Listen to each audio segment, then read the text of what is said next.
Pant پھاڑ کر کے پہنو، سطر دکھا کر کے گھومو، کانوں میں بالیاں پہن لو، ہاتھوں میں چوڑیاں پہن لو اور تھوڑی لمبی چوٹی لگا کر کے. مردوں کی بات کر رہا ہوں، نوجوان وہ یہ سمجھتے ہیں کہ ایک نیا فیشن ہے، ایک نیا فیشن ہے. یہ کون سا فیشن ہے کہ نہ مرد نظر آ رہا ہے نہ عورت نظر آ رہا ہے. اگر اس طرح کی حرکت کر کے کوئی نیا فیشن سمجھتا ہے گناہ کو، اور اس کا دیکھا دیکھی جتنے لوگ اس پر عمل کرتے رہیں گے ان سب کا گناہ اس کے اوپر ہوگا. شروعات میں اپنی جانب سے کوئی ایسی چیز نہ لاؤ. اللہ ہم سب کی حفاظت فرمائے. اس پر ایک نفیس بات میں گفتگو کر کے آگے بڑھ جاتا ہوں. مولا علی کرم اللہ وجہہ الکریم کی بارگاہ میں ایک مقدمہ آیا تھا. اس آیت کو یاد رکھیا، جس نے ایک آدمی کا قتل کیا گویا کہ اس نے سارے انسانوں کا قتل کیا، اور جس نے ایک آدمی کی جان بچائی اس نے سارے انسانوں کی جان بچائی. ایک مقدمہ آیا تھا حضرت علی کی بارگاہ میں. ہوا کیا تھا، ایک آدمی کا مرڈر ہو گیا، قتل ہو گیا. اب جہاں لاش پڑی ہوئی ہے وہاں پر سے فوجی گزر رہے تھے، پولیس اس زمانے کی حضرت علی کرم اللہ وجہہ الکریم کی گزر رہے تھے. لاش پڑی ہوئی ہے، خون میں لت پت ہے. اسی وقت اتفاق سے ایک آدمی وہیں جھاڑیوں کے پاس تھا جو چاقو اٹھایا ہوا تھا اور اس کے ہاتھ میں خون لگا ہوا تھا. فوراً پولیس نے اس کو پکڑ لیا. ایک آدمی کا قتل کیا. وہ چلاتا رہا میں قاتل نہیں ہوں، میں قاتل نہیں ہوں، میں نے نہیں مارا ہے. کہا کون مارا ہے؟ لاش پڑی ہوئی ہے، چاقو تیرے ہاتھ میں، خون تیرے ہاتھ میں لگا ہوا ہے.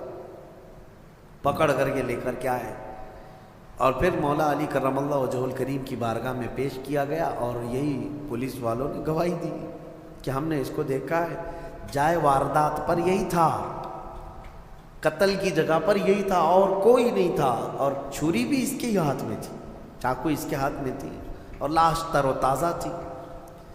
اب اس سے کہا گیا تیرے پاس کوئی ثبوت، کوئی دلیل ہے کہ تو نے قتل نہیں کیا؟ کہا میں کیا بتاؤں، کوئی کیسے بتاؤں. اس کو صفائی دینے کے لیے موقع دیا گیا لیکن وہ اپنی صفائی میں کھرا نہیں اترا.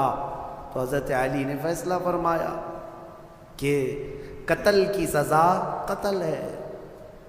اسلام میں ایک جان کے بدلے پھر جان دینا پڑے گا، قتل قصاص ہے. حکم دیا گیا کہ اس کا بھی قتل ہوگا، اس نے ایک جان کا قتل کیا ہے.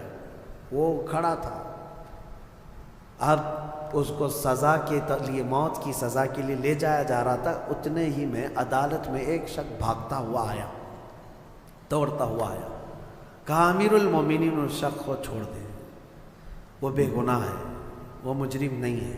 کہا کیسے تجھے پتا؟ کہا جو مقتول ہے، جو لاش ہے جو پڑی ہوئی آپ کو ملی ہے، اس کا قاتل میں ہوں. میں نے قتل کیا، میرے سے اس کے معاملات تھے، رنجش تھی، میں نے قتل کیا ہے. لیکن میں نے جب دیکھا اس کو کہ یہ بیچارہ ناحق مارا جائے گا تو میرا دل نہیں رہا نہیں گیا مجھ سے. میں حاضر ہو گیا، میں اقرار جرم کرتا ہوں، اس کی جان چھوڑ دیجیے. تو اس کو چھوڑ دیا گیا. ابھی اس کو پکڑ لیا گیا جو نیا قاتل آیا ہے، اقراری مجرم ہے. اب اس کو سزا دی گئی کہ اب اس کو جو ہے قتل کی سزا ہوگی کہ یہ حقیقت میں یہ مجرم تھا. اس وقت مولا حسین اور مولا امام حسن رضی اللہ تعالیٰ بچپن میں تھے یا جوانی میں تھے. بارگاہ حیدر کرار میں وہ بھی بیٹھے رہتے تھے. امام حسن مجتبیٰ کھڑے ہوئے، کہا بابا جان آپ نے فیصلہ پہلے والے کے بھی قتل کا سنایا تھا، دوسرے والے کی بھی قتل کا، اس کی بھی موت کی سزا، اس کو معاف کرنا چاہیے دوسرے والے کو. کہا کیسے؟ کہا آپ سزا کس آیت کے تحت سنا رہے ہیں؟ کوئی آیت ہوگی نا قرآن میں، قانون کیا ہے؟ فرمایا من قتل نفسا بغیر نفس، ایک جان کو جس نے قتل کیا اس نے انسانیت کا قتل کیا ہے، لہذا اس کو قتل کیا جائے گا. تو پھر حضرت امام حسن نے کہا یہ جو حقیقی مجرم ہے یہ آیت کے دوسرے حصے پر بھی تو آتی ہے، ومن احیاہا فکأنما احیا الناس جميعا، جس نے کسی ایک جان کو بچایا اس نے پوری کائنات کو بچایا.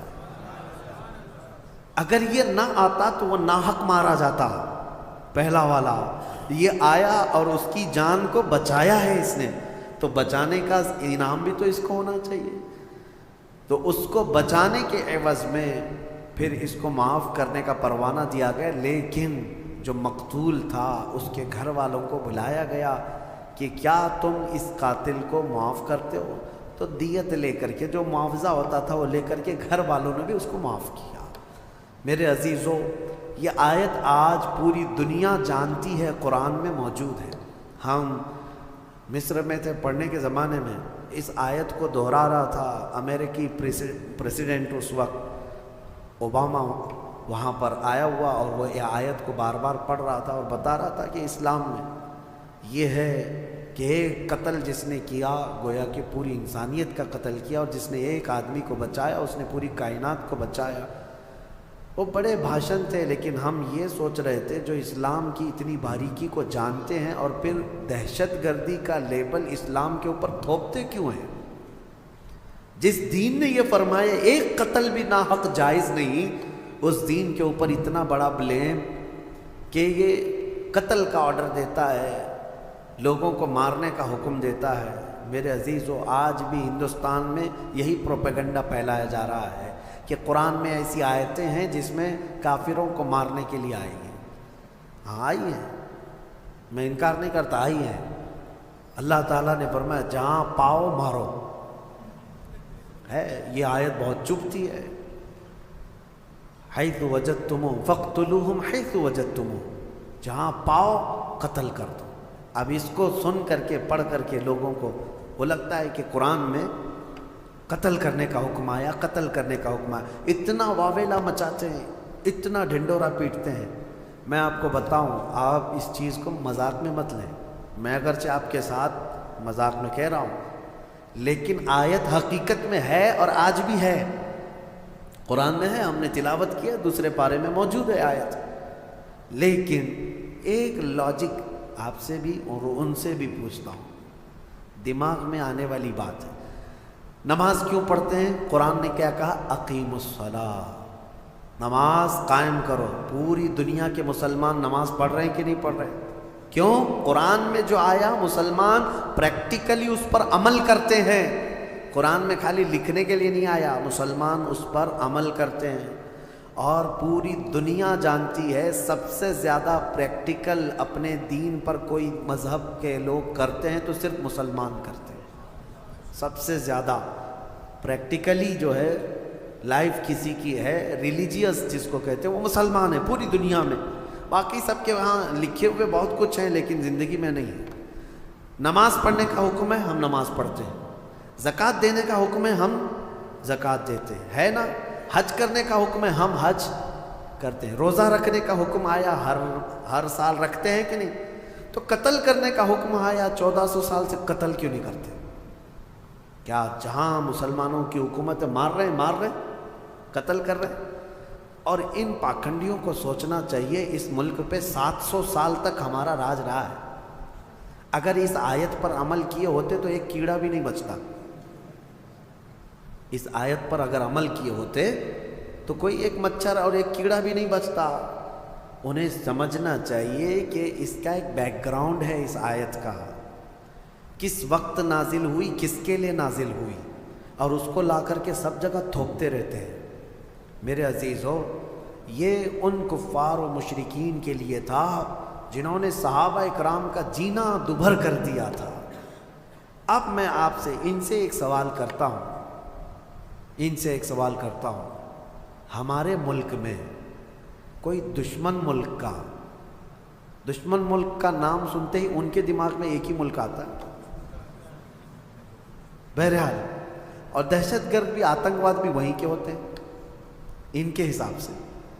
اگر 4 آتنکوادی گھس کر کے آ گئے ہیں میرے اپنے اس دیش میں، آپ کے ملک میں، اور وہ سڑکوں پر دندناتے ہوئے گھوم رہے ہیں، تو یہاں کی جو عدالت عالیہ ہے، ہائی کورٹ ہو، اوپر کی عدالت، وہ کیا آرڈر جاری کرے گی پولیس کو؟ جہاں پاؤ انکاؤنٹر کرو، جہاں پاؤ۔ کیوں؟ دیش دروہی ہیں، ملک کو نقصان پہنچا سکتے ہیں، یہاں کے باشندوں کو بم سے اڑا سکتے ہیں۔ تو ایسے خطرناک ڈینجر لوگ اگر ملک میں داخل ہو گئے تو کامن سی بات ہے، ہر ملک والا یہی آرڈر جاری کرے گا کہ یہ جہاں نظر آئیں ان کو مار ڈالا، شوٹ کرو، وہاں اسپاٹ پہ شوٹ کرو۔ یہ آج کرنا جائز ہے، اور اسلام میں جو حکم آیا تھا اسی نہج پر تھا کہ مکہ سے صحابہ کو، رسول پاک صلی اللہ علیہ وسلم کو گھر بار سب چھوڑ کر کے جانا پڑا۔ ان ظالموں کو یہ نہیں معلوم کہ میرے آقا نے 3 سال تک پتے کھائے مکہ میں۔ مکہ والوں نے ایسا بائیکاٹ کر کے رکھا تھا، سلام کلام ہر چیز بند، تجارت لین دین سب بند تھا حضور پاک پر۔ چمڑے پانی میں ابال کر کے کھائے 3 سال تک، یہ ظلم کیا۔ کیا وہ سب انہیں نہیں پتا کہ بلال حبشی کو انگاروں میں سلاتے تھے، یہ پیر میں رسی باندھ کر کے سڑکوں پر کھینچتے تھے؟ حضرت خباب بن الارت کو، خبیب بن عدی کو مسلح کر دیا تھا، ہونٹ کاٹے تھے، ناک کاٹے تھے، کان کاٹے تھے، آنکھوں میں گرم سلائیاں پھیری تھی، ناخنوں کو پکڑ سے کھینچا تھا۔ یہ دہشت گردی نہیں ہے؟ اور ایسے حالات میں جب رسول پاک ہجرت کر کے مدینے چلے گئے تو یہ ظالم وہاں پر بھی جانے لگے، کہاں؟ مدینے کو بھی اجاڑنے کے لیے۔ اب بتاؤ، اللہ کا حکم نہیں آئے گا کہ ایسے آتنکوادی جب بھی مدینے میں آئیں پکڑو ان کو؟ اور کیا کرنا چاہیے؟ یہ انصاف ہے یا عدل کا تقاضا ہے؟ آج بھی میرے ملک کی اگر حفاظت کی بات پوچھے گا مجھ سے کوئی، میں یہی کہوں گا کوئی دشمن ملک کا آتنکوادی اور یہاں میرے ملک کو نقصان پہنچانے کے لیے آئے گا، بغیر سوچے سمجھے ہم آرڈر جاری کرتے ہیں اگر ہمارے پاس پاور ہوگا۔ ہاں، اور دوسری بات، اس آیت کو یہ لوگ لے کر کے بہت واویلا مچاتے ہیں، کافروں کو مارنا ہے، کافروں کو مارنا ہے، قرآن میں لکھا ہے، قرآن میں لکھا ہے۔ یہ کس کے لیے حکم ہے؟ ہر مسلمان کے لیے نہیں ہے۔ جو صاحب اختیار، جو پاور والا ہے، جو سزا دینے کے اختیارات جس کو ہیں، اس کو حکم دیا گیا۔ چوری کرنے پر قرآن میں ہاتھ کاٹنے کی بھی سزا ہے، لیکن یہ نہیں ہے کہ ہمارے گھر میں چور رات میں پکڑا گیا اور میں چاقو لے کے رات میں کاٹ ڈالوں، یہ نہیں ہے۔ اسلامی حکومت بھی ہے تو چور کو پکڑو اور لے جاؤ حاکم کے پاس پیش کرو، حاکم پھر سزا دے گا۔ یہ نہیں کہ ہر گھر والے چاقو لے کے بیٹھے رہے تھے۔ اسلام میں سزا دینے کے بھی جو احکام ہیں وہ حکام سے ریلیٹڈ ہے، جو صاحب اختیار ہے وہ سزا دیں گے۔ تو بہرحال آپ اس بات کو سمجھیں، بہت مرتبہ میں نے اس کا کلیریفیکیشن دیا ہے کہ قرآن میں جو آیتیں آئی ہیں وہ قتل کے لیے ان کا ایک بیک گراؤنڈ ہے، ان کا ایک پس منظر ہے، وہ ایک خاص وقت کے لیے ہوئی تھی، اس وقت کے کیا حالات تھے یہ سب پڑھنا چاہیے، پھر قرآن پر انگلی اٹھاؤ۔ اللہ کریم ہم سب کو حقانیت پر قائم رکھے اور حق بولنے کی توفیق عطا فرمائے۔ میرے عزیزو، جہاد کے سلسلے میں بھی آیتیں آئی ہیں، میں کھل کر کے بتاؤں گا۔ یقیناً جہاد ایک مقدس لفظ ہے، نبی پاک صلی اللہ تعالیٰ علیہ وسلم نے جتنے جہاد فرمائے ان میں اکثر ڈیفنس کے لیے بھی ہوئے، ڈیفنس کے لیے ہوئے ہیں۔ اور کچھ لوگ یہ اعتراض کرتے ہیں کہ انہوں نے زبردستی جو کلمہ نہیں پڑھتا تھا اس کو جا کے مارتے تھے، نہیں، نبی پاک صلی اللہ تعالیٰ علیہ وسلم نے ایسا حکم نہیں فرمایا، اور نہ ہی پوری دنیا کے مسلمانوں کو یہ حکم دیا گیا۔ آج مجھے آپ یہ بتائیں، ہندوستان میں ابھی یہ کہتے ہیں ابھی تمہارا پاور نہیں اس لیے مارتے نہیں ہو، اور پھر جو پاور تھا 700 سال تک تب کیا یہاں کے ہر مندر کو توڑ دیا گیا؟ کیا یہاں کے سارے ہندوؤں کو ختم کیا گیا؟ آج بھی میجورٹی ہندوؤں کی ہے، ہر زمانے میں رہی ہے، اس زمانے میں بھی تھی۔ ہاں، کچھ مندر اگر ٹوٹے ہیں، کچھ مسجد بھی ٹوٹے ہیں، لیکن وہ جنگوں میں آپسی معاملات میں ہو سکتا ہے، ورنہ 1000 سال پرانے مندر بھی آج ہندوستان میں موجود ہیں۔ 1000 سال پرانی جن کی تاریخ ہے وہ آج بھی موجود ہیں۔ بنگال کی سرزمین میں، ہمارے کرناٹک میں جائیں، 800 سال پرانے مندر موجود ہیں۔ ان مندروں کے ساتھ چھیڑ چھاڑ نہیں کیا گیا تھا جب یہاں پر اسلامی حکومت تھی۔ میرے عزیزو، اسلام اس بات کا حکم نہیں دیتا۔ سیدنا عمر فاروق رضی اللہ تعالیٰ عنہ جب بیت المقدس فتح ہوا تو خود چل کر کے گئے تھے۔ میں آپ کو بتاؤں، بیت المقدس میں پہلی اذان ہوئی، نماز ہوئی، وہاں آج بھی ایک گرجا گھر، ایک چرچ ہے بیت المقدس سے قریب، کیونکہ عیسائیوں کی حکومت تھی، عیسائیوں سے مسلمانوں کے ہاتھ میں آئی بیت المقدس۔ تو جب حضرت عمر گئے تو عیسائیوں نے ریکویسٹ یہ کیا، خلیفۃ رسول اللہ امیر المومنین آئے ہیں، سب دیکھنے کے لیے آ گئے تھے حضرت عمر کو، نام تو سنا تھا۔ تو عیسائیوں کا جو بڑا پادری تھا وہ آ کر کے ریکویسٹ کرتا ہے کہ آپ آئے ہیں تو ہماری چرچ میں بھی وزٹ کریں، ہماری گرجا گھر، ہماری عبادت گاہ۔ حضرت عمر وہاں تک گئے، امیر المومنین۔ تو عیسائیوں نے یہ کہا کہ آپ یہاں پر نماز پڑھ لیں۔ کون سی نماز؟ ان کی نہیں، مصطفیٰ کریم کی شریعت، ہماری نماز۔ حضرت عمر فاروق رضی اللہ تعالیٰ عنہ نے اندر نماز نہیں پڑھا، باہر نماز پڑھا۔ تو ان لوگوں کے دلوں میں ایک بات یہ آئی، کیا ہماری عبادت گاہ میں آپ کی عبادت نہیں ہوتی؟ سنو، حضرت عمر فاروق رضی اللہ تعالیٰ عنہ نے فرمایا، یہ میرے نبی کی خصوصیت ہے کہ اللہ نے پوری روئے زمین میرے نبی کے لیے سجدہ گاہ بنایا۔